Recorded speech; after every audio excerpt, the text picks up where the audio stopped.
One real limitation of AI research tools has been this. So they can generate a polished reports, but often rely on a single model to plan, retrieve, synthesize, and write. So that means the same system creating the answers is also implicitly trusted to judge its own quality. So Microsoft's new critique and counsel modes in Microsoft 365 Copilot Researcher announced recently try to solve that by introducing a multi-model workflow inside Researcher. So critique uses one model to generate a report and second model to review and refine it. So counsel runs multiple models in parallel so users can compare where they agree and where they differ and what each uniquely contributes. So this matters because the frontier is shifting from single model output generation to multi-model verification and comparison. So Microsoft says Critic improved performance on multiple benchmarks by 7 points and 13.88% over Perplexity Deep Research with Claude Opus 4.6. So Council adds side-by-side report comparison with a synthesis layer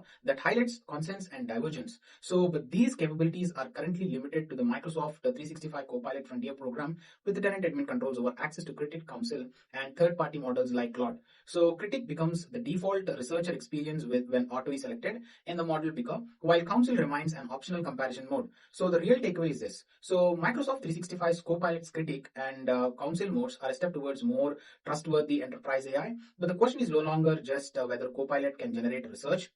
It is whether systems can review, challenge, and contextualize each other well enough to support real business decisions.